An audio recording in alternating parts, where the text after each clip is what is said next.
So picture this. It's 2010. Kesha's TikTok is the number one song in the country, and the energy is loud. It's very carefree. Um, it's a chaotic time, and honestly, not a lot of people, I don't think, was thinking about their carbon footprint. I know I was not. So I don't think anyone was really as interested in reading the back of the labels, and the vibe at that time was really all about excess and having more. So the vibe, well, we'll deal with that later. And then later came faster.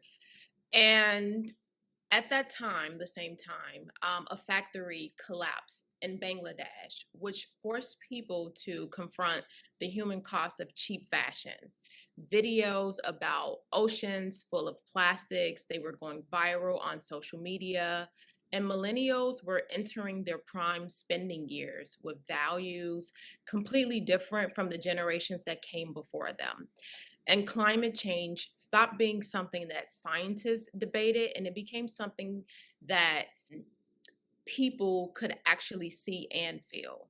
So within a few years of the Kesha era, that carefree, unbothered, consumer everything moment, the cultural conversation flipped, and climate change moved from a science conversation to a dinner table conversation. And consumers started to wake up. Brands started being brands that did what they always do. They adapted fast. And suddenly everything became a lot more conscious. Everything started to become more eco-friendly. Everything had like a green label, a sustainable pledge, and a section in their annual reporting about saving the planet. So now fast forward to 2026, and consumers are exhausted. Trust is at an all-time low, and brands are still trying to figure out how to talk about sustainability without getting called out. However, we did not create this sustainability fatigue. We marketed our way into it. So, welcome to Marketing Together, the podcast where we spill the tea about branding, product marketing management, and everything behind the campaigns you love and the ones you don't. Because the best marketing is never done alone. So, I'm Shana, your brand marketer and co host. And I'm Ana Vasquez, your product marketing manager, friend, and co host. And today I am very ready to call some things out about these. So before we actually get started, Shana, I would love to take a step back. And do you remember where you were at 2010? Because I mean, honestly, it feels like it's been ages. Yeah. But you were just kind of like describing these with, the TikTok. I don't even like recall exactly what happened, but I do remember that there was this eagerness, and of course, I was way younger. But there was this eagerness of, the world is really about to change for good. And, we had like, there was like a lot of energy, going on. And I don't know if it was because like I was just younger, or if it was actually something that we were having as a society. But where were you in 2010? Do you remember? That's a really great question. I don't exactly know where I was. Say probably in a recession at that time. It was like around the time that the economy had tanked 2008, 2009. And that time for me, from what I can remember, it was pretty challenging because had come out of college already, and I was looking for jobs at that time. So that's where I was, I think, during that time. Oh man, I think like a lot of Zentillennials might be going through something very similar right now. But let's see what is going on with all of these sustainability fatigue and the climate trust and all of that. So let's get started. Yeah. So, with that being said, we're definitely going to be getting into all the green noise, sustainability messaging that is not landing. But before we get into some of the frameworks and fixes, and I would love to hear your take on this shift. Ooh, okay, this is a really interesting one. So for those who know me, like I'm a thrifter. I really love thrifting, and because of the, how to say it, like the not only because of the fact that we're keeping things out of the landfill, but also, for the fact that I just find it fun, like kind of amending things and, fixing things. And I think like it forces me to really know who I am. And to be honest, I think, I don't know, like 5 or 6 years ago, I was probably more conscious about like ensuring that what the clothing that I was buying was green, and and that they were actually paying like fair salaries, and that it was sustainable. But then I think, as many of the people, as we're gonna go starting talking about these, I started seeing that the way they marketed, and let me start with H&M. I remember that they had like a conscious line or something like that. So I remember that it was like, okay, it's just a white t-shirt, like if I can buy the conscious one versus the other one, I'm just gonna do that. But then like I started discovering all of these tricks that companies did.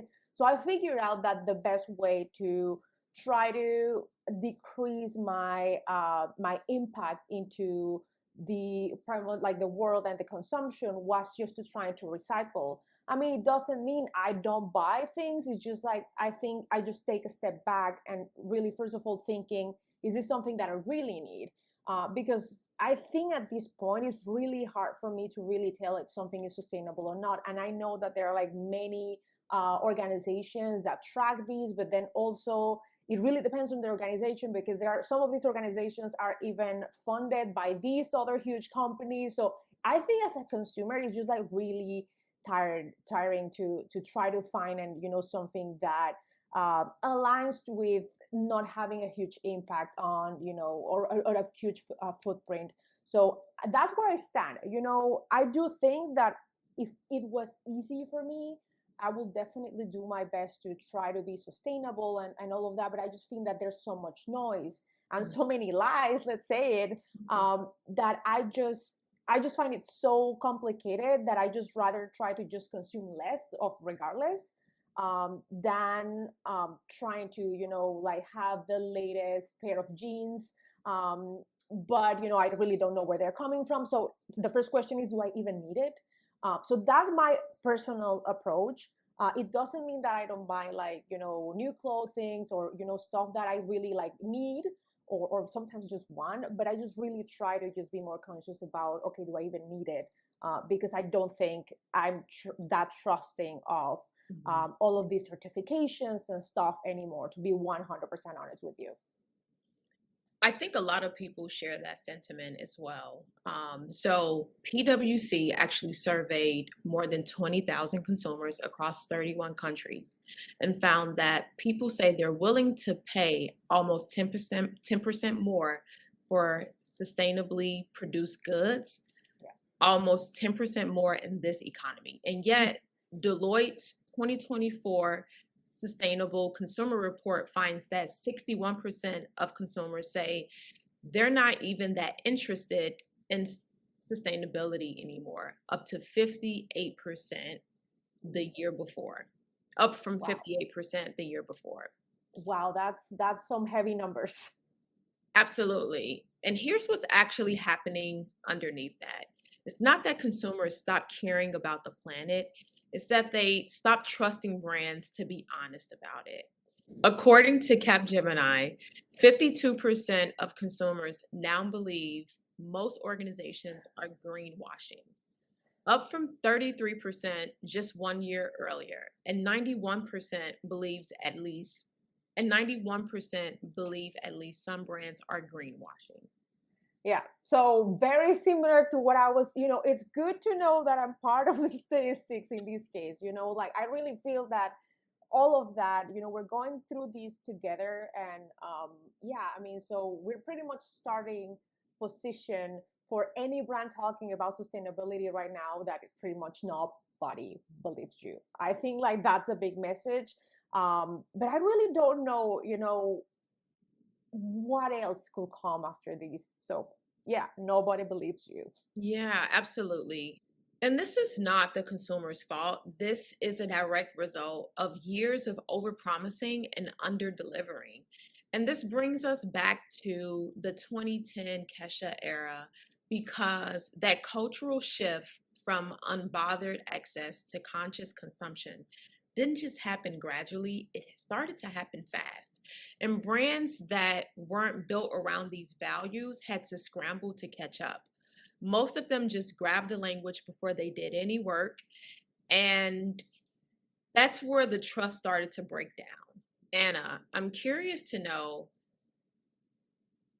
have you ever caught yourself greenwashing yourself, buying something and convincing yourself that it was the conscious choice?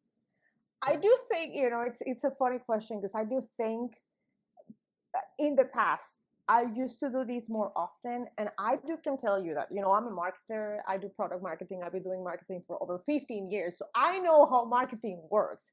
Mhm. But I can tell you that the story that some brands have built behind it, like, has definitely um, kind of like give me that little push of, okay, maybe I don't need to buy new clothing and I'm just going to go for the clothing because it's what I mean. I really like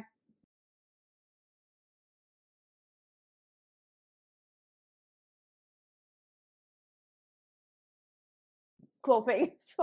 Um, but yeah, definitely, I think like it has made me spend more even on things that I don't necessarily need just because I feel or believe that the brand is, and not even believe. I think like I just try to convince myself of, oh, it's okay because this brand, has fair wages, it's sustainable, like all of these da da da da da da. And then like 1 year or 2 years later, I find out that actually they weren't that much. So I do think, the marketing has definitely worked on myself on, like I might just not need to buy any new clothing, but I just go to the store because I feel that it's aligns with my values. Mhm. And then I figure out that it's actually not. And again, that's what a lot of the work that I've been doing in the last couple of years of just really like trying to ask myself, do I even need it?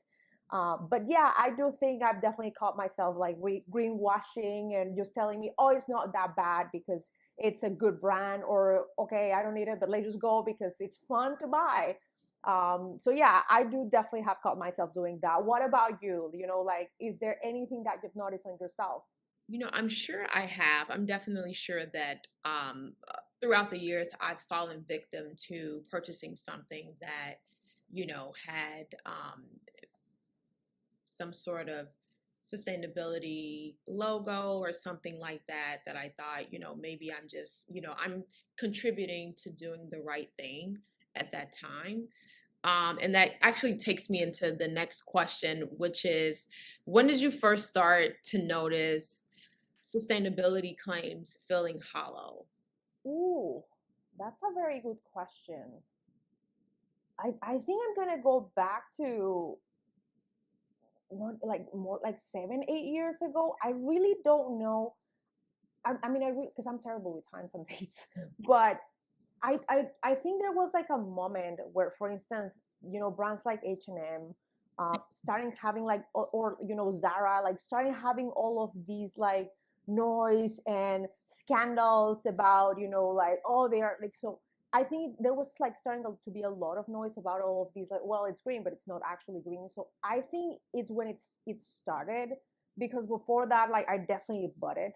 I was like, yeah, good, we're kind of like trying to be sustainable and whatever. So I can tell you that it's probably like 7 8 years ago, but again, like, I'm terrible with dates. But I can definitely tell you that in my mid 20s, I was still falling for the greenwashing. I can tell you that.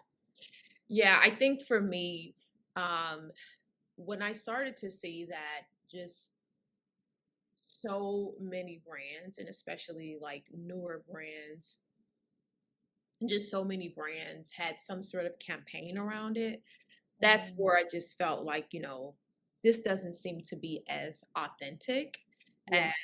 as as as maybe I thought it was. I think for me, just seeing that so many brands are talking about having a commitment to it. And there have been, throughout history, this isn't the first thing.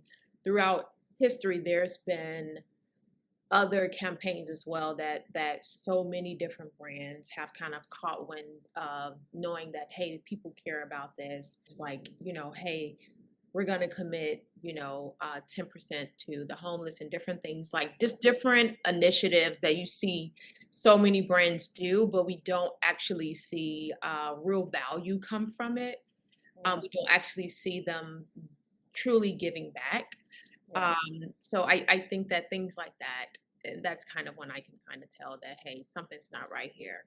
Yeah, you're right. You're right. There was like one moment. Again, I'm terrible with dates, so I really don't have like a clear memory. But there was a time where everything was like sustainable, and I even remember like the marketing was like really like organic, and these like earthy tones and green, and I think like they even started like in shampoos, like in every single thing. Like you will see that even in things that even like trash bags, if I remember correctly, there was like we'll have sustainable trash bags. So it was insane. But then like on top of that, like you still have like a lot of packaging and a lot of plastic production. So Mhm. I do recall that time in history when there was just like everything was green or sustainable or organic, or just kind of like some sort of greenwashing in it. So yeah, you're right.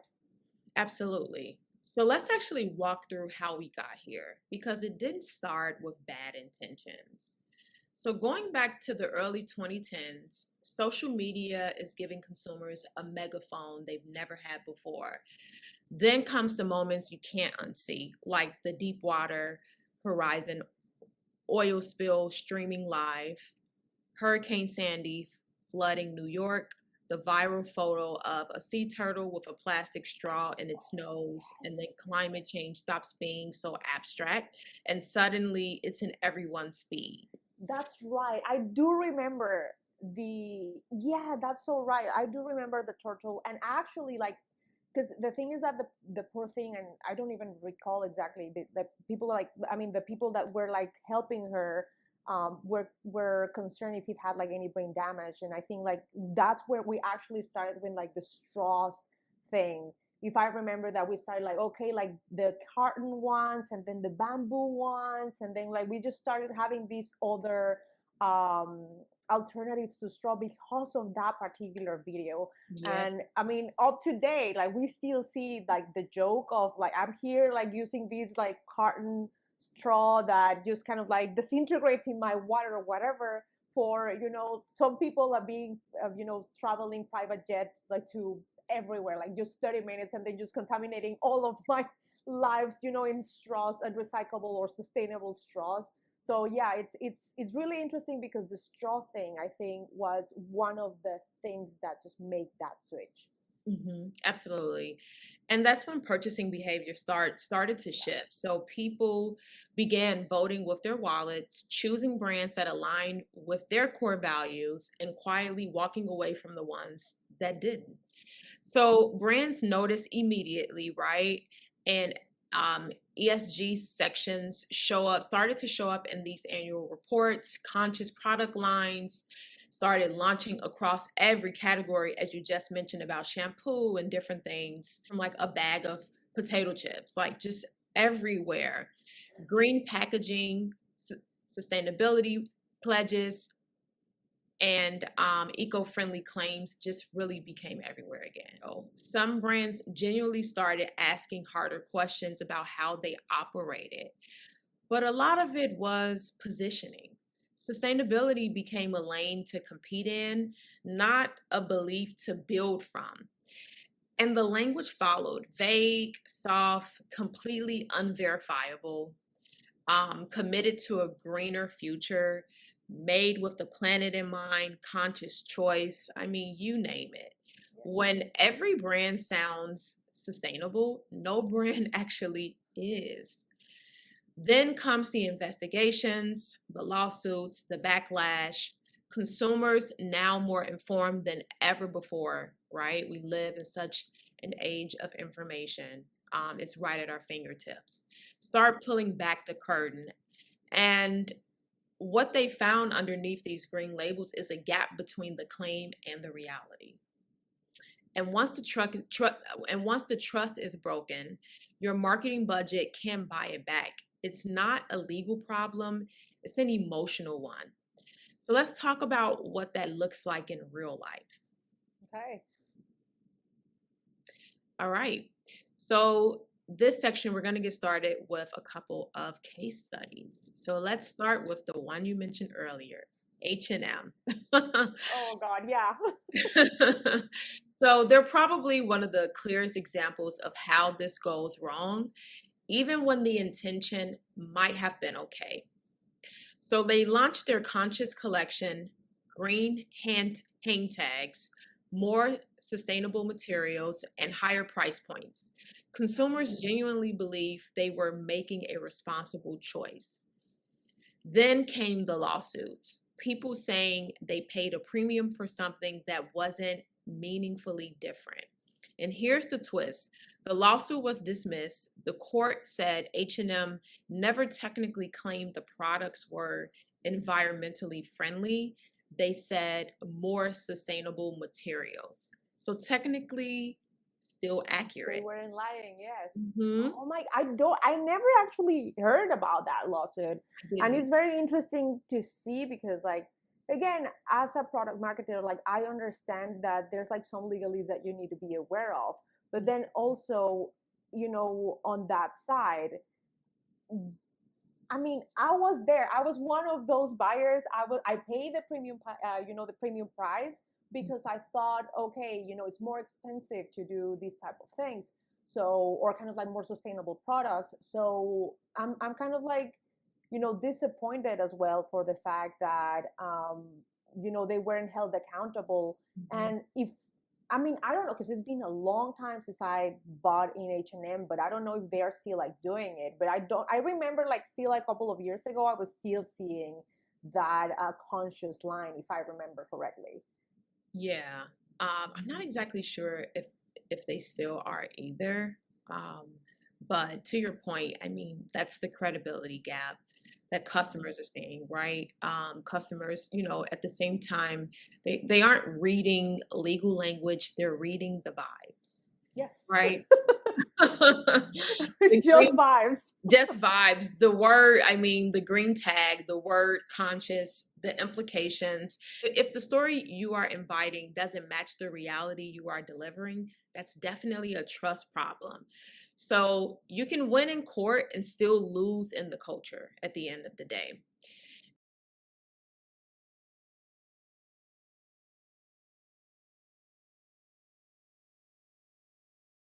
And H&M isn't alone, even Patagonia, the brand behind, you know, don't buy this jacket, has struggled. Their 2025 impact report show emissions up 25% since 2017, a major recycling goal missed, and a lawsuit against an environmental activist. Their reports literally open with nothing we do is sustainable. Holy cow. Yikes. But Yeah. let's take a step back to talk about because I would love to talk about like that campaign, the "Don't Buy These Jackets." I do remember that, and I found that iconic. Um, I mean, let's be honest, Patagonia, I mean, was a brand that was built for outdoors, and kind of like going. I don't know. I'm not an outdoorsy person, but I know that initially it was built for Mhm. that. And then at some point, it just started getting into finance, jobs and it was just like that how to say it like that way to show that you belong to a certain type of job or that you made certain level of money because I do remember, I'm not gonna lie, my dream for a long time was to buy a Patagonia. Mm, And I do remember that it was really expensive. mhm, So of course they most of the time like you justify that with the fact that this is a good brand that is building quality high mhm, quality things. Um, and I do remember that "Don't Buy This Jacket," and that was huge, I think. And it actually helped them to position again even more in the "we are sustainable, we are not here to just mass sell or this fast fashion thing, we're building things that we just don't want you to buy again." So, there's enough jackets. And I even remember that they were one of the first brands that started doing this thing where you could just buy used items from them. in their website. So actually, I have one Patagonia, and I bought it in the used one like many years ago, because you could just like they just like developed that, and I think like after that, like you have Lululemon and other type of brands like doing the same, where you can, if you had something, you could just like send it to them. They will give you like a I don't know, like a certain discount for your next purchase. So it made it for people, to be able to reuse, and then just kind of like this thrifting, but like just part of the brand. And I think that was really smart. But then again, we start looking at the actual numbers, the losses, and the fact that they started with nothing we do is sustainable. Man, that's really bold, and not in a good way. I agree. I will say this though. I do think that radical honesty is better than silence though. But honesty alone, I get it. It doesn't make you it doesn't make you the thing you aspire to be. Mm-hmm. So here's the thing. What does it look like though when a brand actually gets it right? So let's talk about that and dive into that because I found this really interesting. So let's talk about Nudie Jeans. Have you ever heard of Nudie Jeans, Anna? No, not to be honest. But before we get, let me just like say this very quickly. Like, I assume they make jeans. I don't know, but jeans is actually one of the items that it's more like unsustainable to produce. It uses a lot of water. It uses a lot of like the cotton and all of that. So it's actually one of those things that it's so hard to make sustainable that I'm really interested in how they actually did it. Okay. That's really interesting. I wasn't aware of that.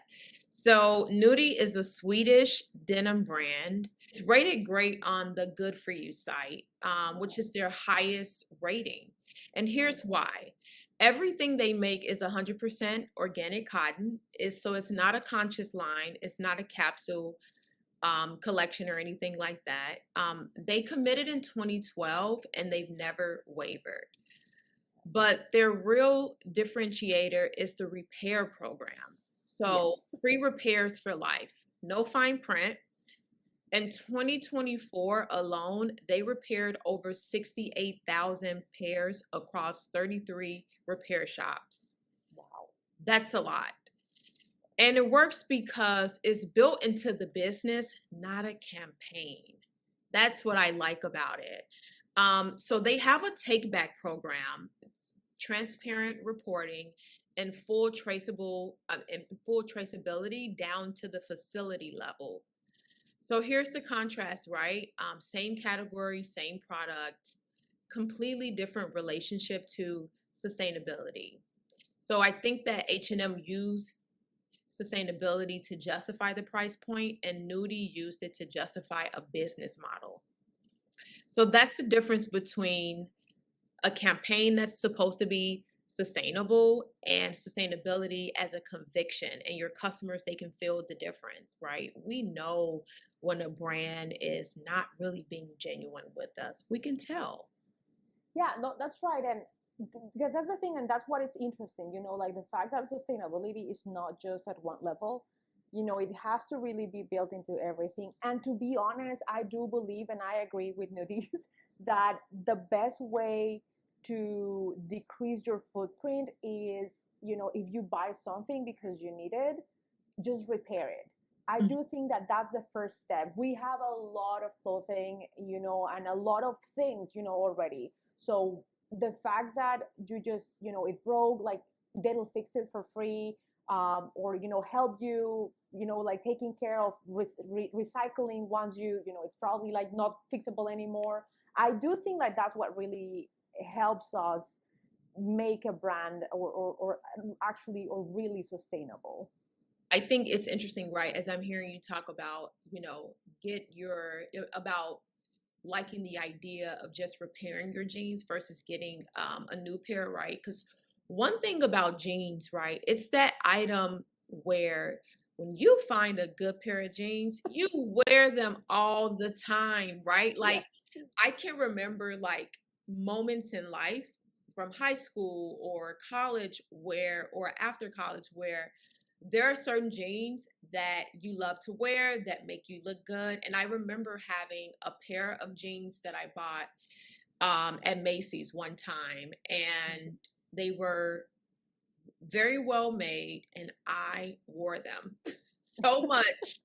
They were a pair of skinny jeans I had back when skinny jeans was just everywhere.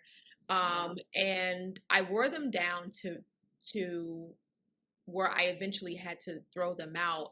But had I known about Nudie Jeans like all those years ago, it would have been great to have them around because I could have just gotten them repaired versus having to throw them out. Yes, yes, totally. Yeah. So let's get into some of these frameworks, right? So let's talk about greenwashing versus green marketing and what's the actual difference.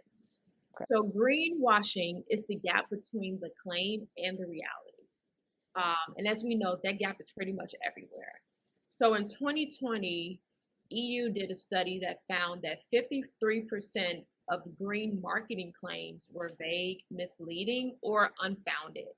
And 40% has zero supporting evidence. Zero. So green marketing, on the other hand, is a brand living its values out loud, even when it's inconvenient.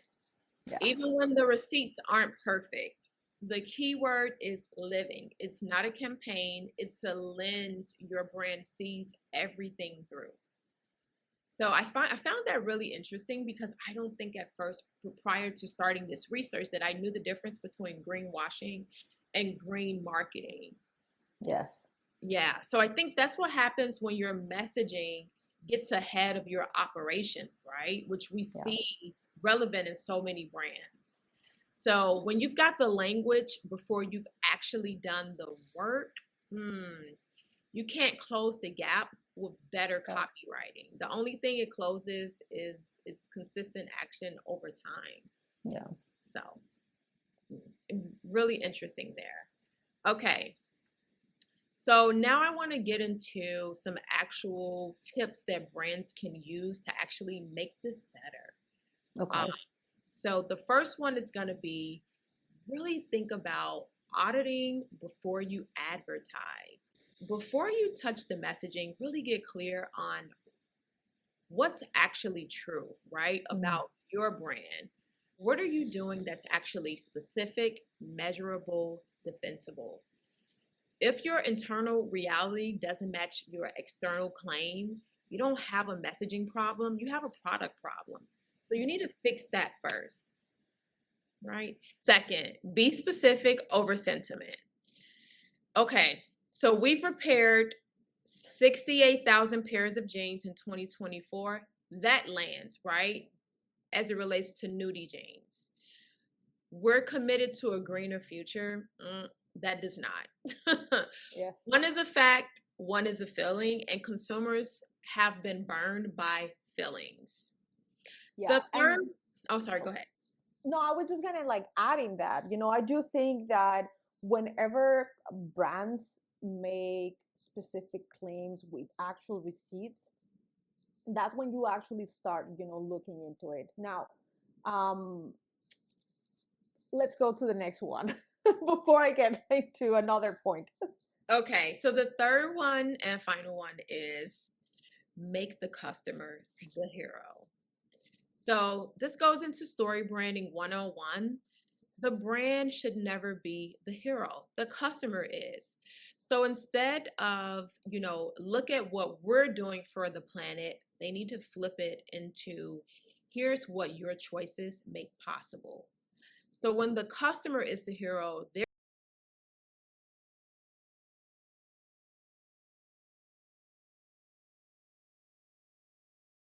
identity is tied to the outcome, and that creates a completely different emotional relationship with your brand.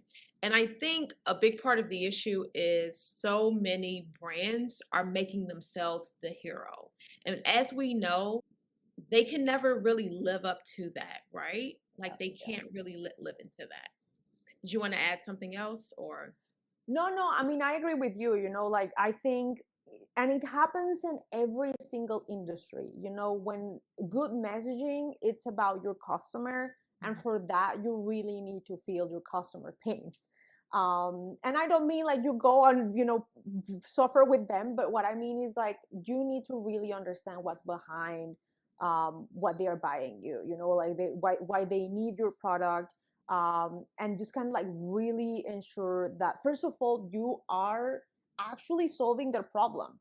I mean, I get that, and then just getting back to fashion, that is, what we've been really talking about. So it's not about like, okay, they're just buying a pair of jeans because they need them. It's about, okay, the story that you tell, why they need those jeans, maybe is for a special event, maybe is because they are a mom and they just really need, sturdy but comfortable jeans. Like every market like have their reasons for buying your product, and you need to ensure that you really understand it, and then ensure that you're actually solving that problem instead of just saying that you're solving it, and then just like not doing it. Like I think once you understand your actual customer, like your ideal customer profile, then is when you can actually start building your branding and your messaging, and yeah, again, like ensure that you are actually aligned with what you're saying, as you were saying, with your operations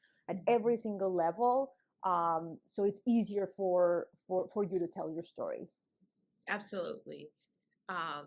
I was gonna say next we're gonna get into our hot takes, but I'm not sure, Anna, was that your actual hot take, or did you want to add something else? I'm gonna tell my hot take. So if we go there, I can do it now. But here's the thing: I do think that, as you were mentioning, like there's a lot of information everywhere, and I do feel that also as consumer, it's so much is expected from us.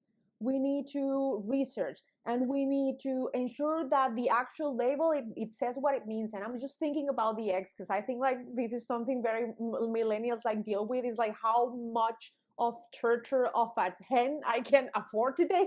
So either if you go to the cheapest eggs, is because they are like the poor hens were like in a terrible condition, and then you're like, okay, human race, or I don't know, there's like so many labels, and but ones are actually meant something and some others don't necessarily. So it's so much is put on us when you're trying to do good or do well or do better, not even like perfect, like maybe, because that's the other thing, like many of these things we pay extra for those.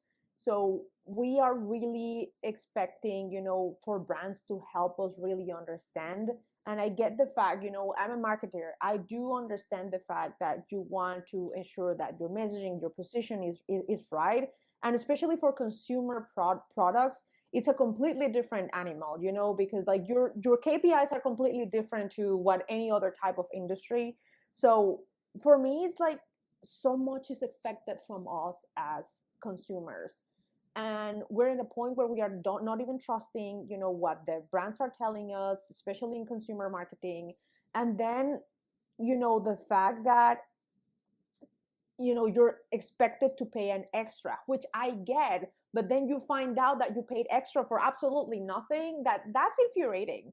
So yeah, my hot take is that brands should get better at really, I mean, just really understanding the market and then integrating that. Because I mean, I'm thinking, of course, I'm not thinking of small brands, I'm thinking of course of these huge brands that have a lot of money, so they can really invest in making one of their processes better, and then just making it easier for them. And they might not be making that huge of a profit, they just might be a little bit less. So because I mean, in the end, we know that these huge companies are the ones that carried, especially like talking about greenwashing and all of that, that those are the ones that really can make an impact.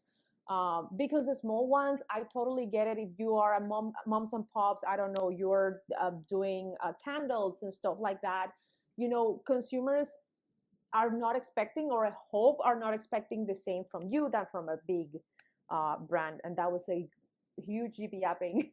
But I do think it's a really complicated place to be right now, where we are at in this economy, as you mentioned. The people that are still can afford to pay that extra deserve better.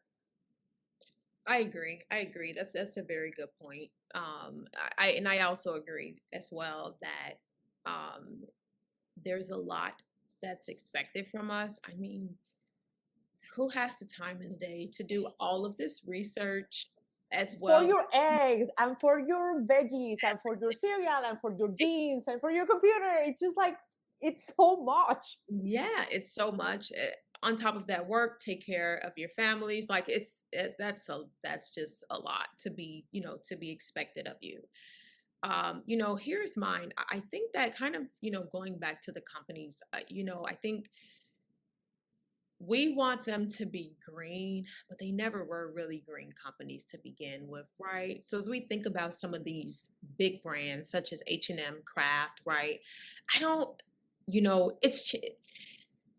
it's a complex thing, right? I don't necessarily want to think of them as the villain, but I do think that some of these legacy brands, they were built for fast fashion and mass production economics, but not necessarily sustainability, right? I know consumers say, will say things like, they have the money to go green. But the truth is that, I don't know if money is necessarily the issue when it's the entire business model was just never designed for that, right? The business models there that they have are more so for the big, large companies are more designed for high volume, low margins, and speed.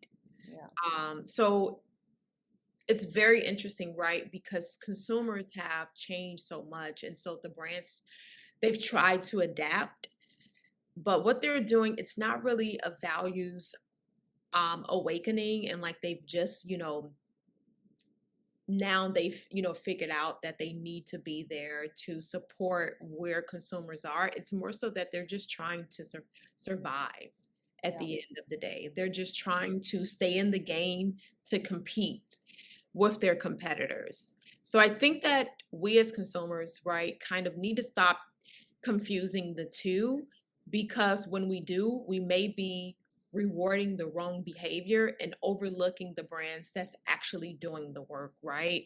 The local brands, right, that may be working with their local farmers Yes. to create something that is sustainable. It may be at a higher price point, but it is kind of a lot. It is kind of, I would say, aligning to people's values and, doing the work that they actually want to be a part of. So it's very complex, I think, overall. Yeah. Yeah. No, no, it is definitely a complex topic. And I do think that whichever solution that we come up, it has to come at many levels. It has to come from regulation to the companies to the consumer. Like it's really a work of every single level if we really want to ensure that we're doing better and hopefully having lower impact to our world. And if I may say, it's pretty much where I started and how I started this episode. I do think that the best that we can do as consumer is just first start asking ourselves, is this something that I even need? And then, regardless of you're buying it, the sustainable, the not sustainable, the organic, the inorganic, like, whatever you can afford, that's completely different, because I do think that the big problem is that we many times end up buying things that we don't necessarily need. Then the second step will be, is there anything that I have at home or anyone that can lend me something, building community to helping us, find those solutions. And of course, I'm not judging when you want to buy and go in a shopping spree. It's just a matter of just really being conscious of, do I really need these? Or, why am I buying these particularly? And I think like that's kind of like pretty much what we can do at this point until we as, marketers, as companies, as societies, like think of a better way to really keep everyone accountable for their claims and all of that. Absolutely. So that's the episode, Green Noise and Why Your Sustainability Story Isn't Landing and How to Fix It. So I want to leave you with this. Sustainability doesn't need a rebrand, but your relationship to it does. Yeah. The brands that are winning, they aren't chasing trends, they aren't chasing the headlines. They're building something they'd stand behind even if no one was watching. And they have the receipts to prove it. So that's not a marketing strategy. That's a brand character. And character is the only thing that survives the trend cycle. So thank you so much for listening to Marketing Together. If this one hit different, make sure you share it with someone building a brand right now that needs to hear about it. Thank you. Awesome. Thank you so much.